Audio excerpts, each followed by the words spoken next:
গত পর্বে আমরা বেনিয়াকুণ্ড অবধি পৌঁছেছিলাম, আর আজকের পর্বে আমরা পৌঁছবো আমাদের সামিট পয়েন্ট চন্দ্রশিলা অবধি। Welcome to our channel travel with ত্রিত্রিশ।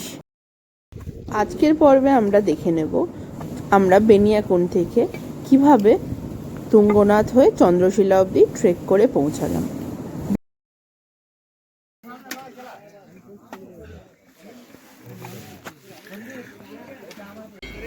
Good morning from Chopta.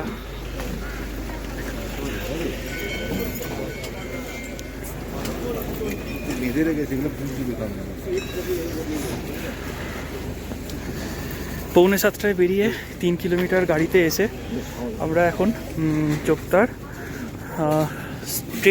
Start পয়েন্টে এসেছি। এখান থেকে আমাদের হাঁটা শুরু হবে। এই জায়গাটায় বেশ জমজমাট, অনেক দোকানপাট আছে আর সব গাড়িগুলো আছে এখানে। এখান থেকেই নর্মালি হাঁটা শুরু হয়। খুব ঠান্ডা, সকালে প্রচণ্ড ঠান্ডা ছিল। জুতো লাঠি সব রেন্টে পাওয়া যাচ্ছে। বেনিয়াকুণ্ড থেকে 3 কিলোমিটার গাড়িতে আসার পর চোপতা থেকে শুরু হলো আমাদের পায়ে হেঁটে যাত্রা।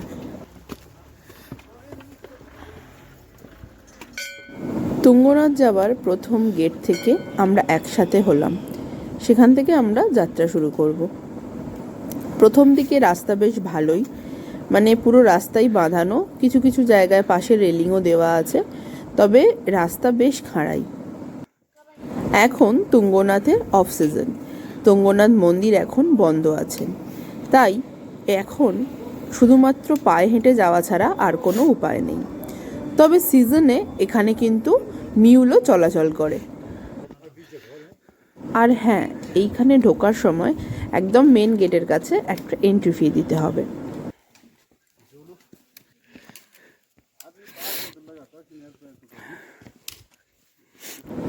এই সময়টা মোটামুটি ডিসেম্বরের শেষের দিকে, বরফ পড়ছে ওপরের দিকে। এখানে বরফ সেরকম নেই, তবে হ্যাঁ রডোডেনড্রন রয়েছে প্রচুর, সেটা আমরা দেখেছি। আর এখানকার আর একটা বিশেষ আকর্ষণ সেটা হলো মোনাল, হিমালয়ান মোনাল। জানি না আগে গিয়ে দেখতে পাবো কিনা, দেখা যাক।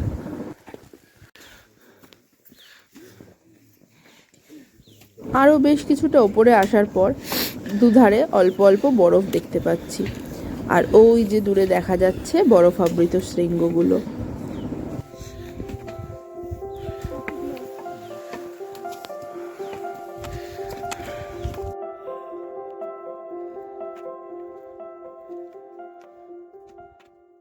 যত ওপরের দিকে উঠছি বরফের পরিমাণ বাড়তে থাকছে। আর বেশ সকাল সকাল আমরা এই ট্রেকটা শুরু করেছি, যেই কারণে এই সব জায়গায় এখনও সূর্যের আলো এসে পৌঁছায়নি, তাই বেশ ঠান্ডা। তবে ওঠাটাও এক মতন হয়ে যাচ্ছে। নামার সময় কিন্তু বেশ রিস্কি হবে এই রাস্তাগুলো, কারণ রাস্তায় পুরো ব্ল্যাক আইস জমে রয়েছে, তার ফলে রাস্তা প্রচণ্ড পিছল হয়ে যেতে পারে। বেলা বাড়ার সাথে সাথে যখনই এখানে রোদ পড়বে তখনই বরফগুলো গলতে শুরু করবে। আর আপনারা দেখতে পাচ্ছেন ভিডিওতে, একটা দিক পাহাড় হলেও আর একটা দিক কিন্তু পুরোপুরি খাদ, মানে পড়লে আর দেখতে নেই।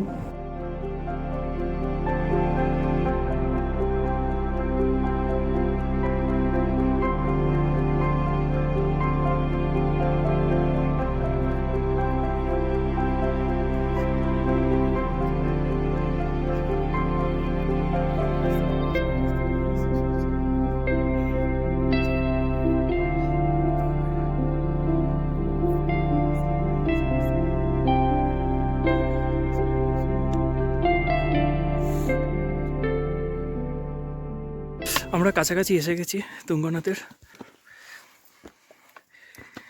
কষ্ট হচ্ছে, কিন্তু চারপাশের ভিউ দেখে আবার এনার্জি চলে আসছে। জাস্ট দেখুন, সূর্যটা উপর থেকে সামান্য দেখা যাচ্ছে, সেই দূরে মন্দিরটা এখান থেকে স্পষ্ট দেখা যাবে না। মাউন্ট চৌখাম্বা, পরপর পাহাড়,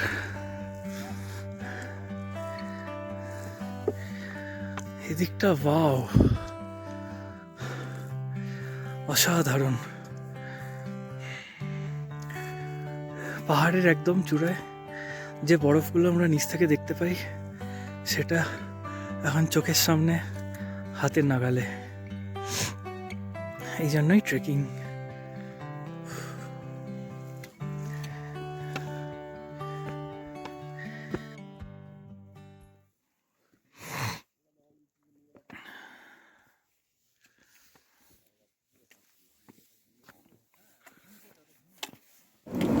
চোপতা থেকে তুঙ্গনাথ অবধি ডিস্টেন্স মোটামুটি 4 কিলোমিটার মতন।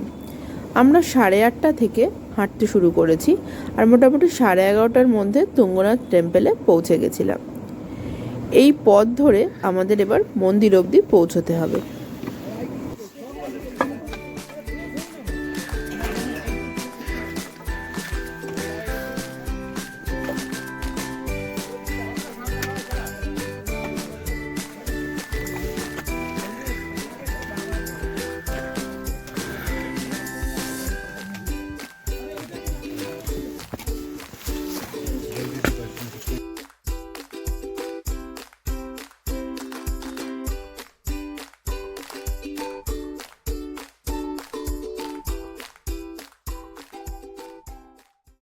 তুঙ্গনাথ মন্দির দর্শন করে আমরা চললাম চন্দ্রশিলার পথে। তুঙ্গনাথ থেকে চন্দ্রশিলা মোটামুটি 1.5 থেকে 2 কিলোমিটার মতন। তবে এর রাস্তাটি কিন্তু বেশ বিপজ্জনক। না আছে কোনো রেলিং, আর রাস্তা বলেও সেরকম কিছু নেই। পায়ে পায়ে হেঁটে যেটুকু পথ তৈরি হয় সেই পথ ধরেই হেঁটে চলা। আপনারা ভিডিওতে দেখতেই পাচ্ছেন, একটা দিকে গভীর খাদ আর একটা দিকে পাহাড়। কিছু কিছু জায়গায় রাস্তা এতটাই সংকীর্ণ যে কোনো রকমের সাইড করে এগিয়ে যেতে হয়। তবে হ্যাঁ, উল্টো দিক থেকেও আসছে যারা ফিরতি পথে, তাদের জন্য একটু জায়গা ছেড়ে তবেই নিজেকে এগিয়ে যেতে হবে।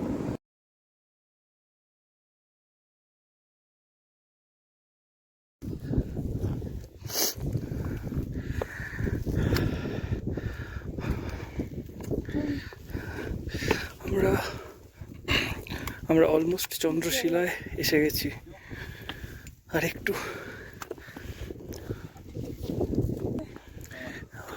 অলমোস্ট পৌঁছে গে।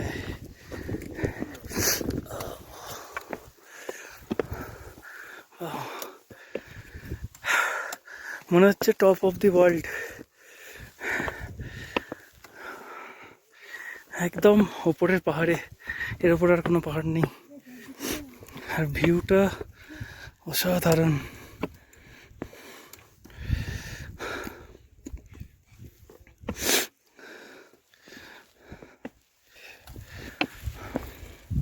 শেষের এই একটুখানি কয়েকটা পাথর দিয়ে দিয়ে ধাপ মতন করা রয়েছে।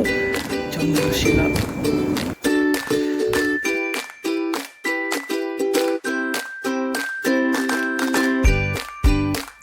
যতই হাঁটছি মনে হচ্ছে পথ যেন আর শেষ হচ্ছে না। গাইড দাদাও আর একটু বলে অনেকটাই এগিয়ে নিয়ে চলেছে। একটা জায়গা আসার পর দেখলাম রাস্তা সেরকমভাবে কিছু নেই। এই মাটি আর বরফ মেশানো রাস্তা দিয়েই আমাদেরকে বেয়ে ওপরে উঠতে হবে। তাই খুব সাবধানে বরফগুলোকে এড়িয়ে মাটির দিক থেকে শুকনো জায়গা দিয়ে আমাদেরকে আস্তে আস্তে ওপরের দিকে উঠে যেতে হবে। এরা তো বলছে আর একটুখানি কাছে, দেখতেও পাচ্ছি উঁচুতে, অনেকটাই উঁচুতে আছে। আমি সেই ওখানে একদম লাস্ট পয়েন্টে যে পতাকা দেখা যাচ্ছে ওইখানটায় উঠবো এখনো। খুব হাঁপিয়ে গেছি। একটু ম্যাঙ্গো ফ্রুটি খেলাম, এখানটা একটু বসে রেস্ট নিচ্ছি, একটু জল খাবো।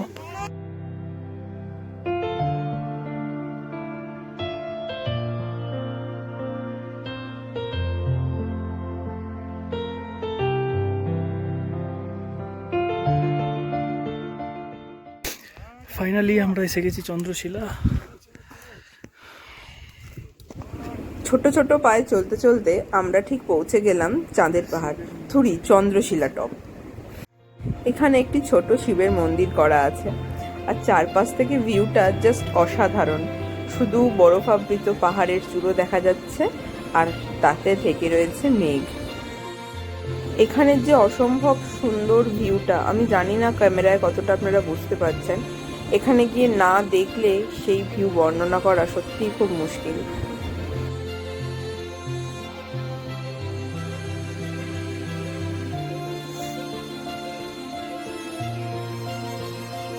মনে হচ্ছিল স্বর্গের খুব কাছাকাছি চলে এসেছি, যদিও সত্যিই তাই। এখান থেকে একবার পড়ে গেলে ডিরেক্ট স্বর্গ তো পৌঁছতেই হবে, কিন্তু অসাধারণ সুন্দর জায়গা।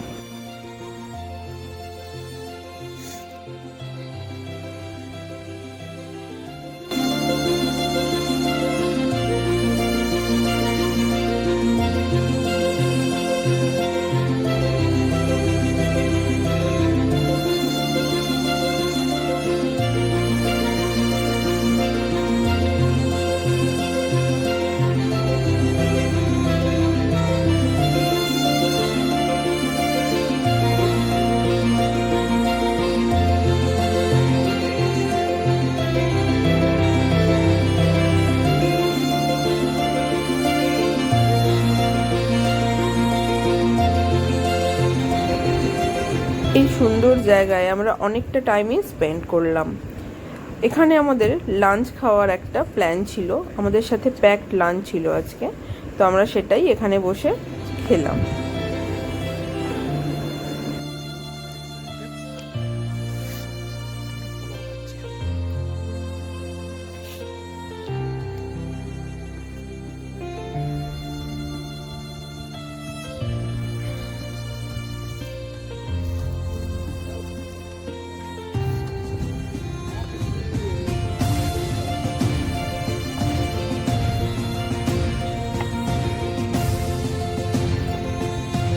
চারিদিকে এত সুন্দর ভিউ দেখে মনে হচ্ছিল এখানেই থেকে যাই, কিন্তু প্রচণ্ড হাওয়া আর তার সাথে সাথে রৌদ্রের ভীষণ তেজ, মানে দুটোই আমাদের এই ইচ্ছেতে ব্যাঘাত ঘটালো। আমরা লাঞ্চ করলাম, কত ফটোগ্রাফি করলাম, এখন আবার নিচের দিকে নামছি। নিচে নামাটা তুলনামূলকভাবে সহজ ওপরে ওঠার থেকে, তবে একটাই প্রবলেম, যেটা খুব সাবধানে নামতে হয়, সেটা হচ্ছে স্লিপ খেয়ে যাওয়ার ভয়।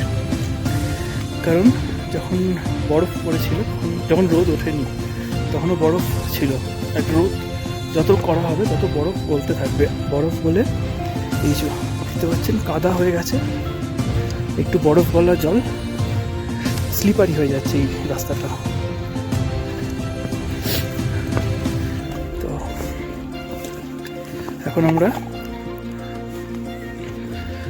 এখন চন্দ্রশিলা পিক থেকে আমরা নিচের দিকে নামছি।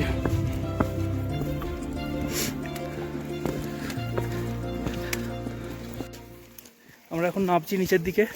এইটুকু রাস্তা উঠতেই প্রচণ্ড কষ্ট হয়েছিল, এই একটু আরেকটু হলেই পড়ে যাচ্ছিল রিয়া।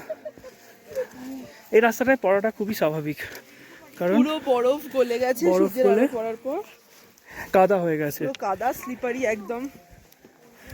আর যে বরফগুলো জমে আছে সেগুলো পুরো জল, মানে একদম স্লিপারি রাস্তা। কিন্তু নামার সময় পায়ের স্ট্রেংথটা লাগে বেশি, আর যে ওঠার সময় দম বেরিয়ে গেছিল একদম। অনেক তাড়াতাড়ি এতটুকু নেমে এলাম, 500 মিটার মতো নেমে এসেছি হয়তো। আর ভিউটা কি সুন্দর, অসাধারণ। হ্যাঁ হ্যাঁ, অসাধারণ। আমাদের একজন গাইড দাঁড়িয়ে আছে ওখানে মাঝখানে, ইনি হচ্ছেন মাঝখানে থাকে, সামনে একজন গাইড, পেছনে একজন গাইড, আর ইনি মাঝখানে। এই যে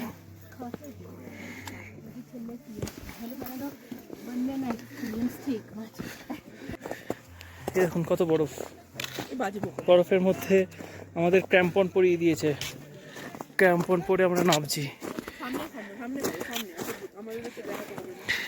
না না, একটু এই যে রিয়া, হ্যাঁ এটাতে বরফটা ডিপ করছে, তাই জন্য এই যে স্নো দিয়ে হাঁটছি, তাতে আমাদের কিছু অসুবিধা হচ্ছে না, স্লিপ খাওয়ার ভয় নেই।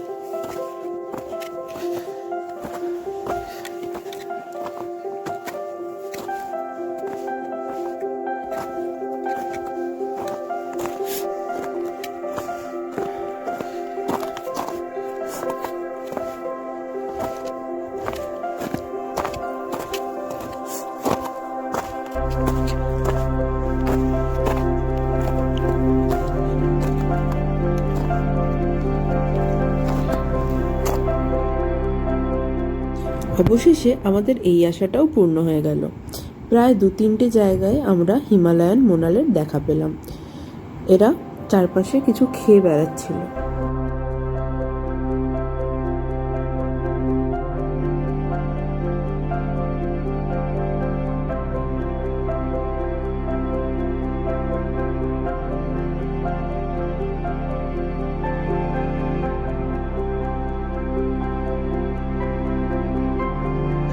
তুঙ্গনাথ ক্রস করে আরও এগিয়ে গেছি আমরা।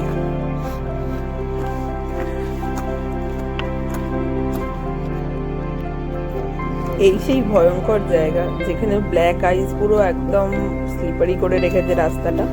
খুব সাবধানে না নামলে একবার যদি গড়াই, সাইডে দেখতেই পাচ্ছেন খাদ, পুরো একদম ডিরেক্ট খাদে গিয়ে পড়বো।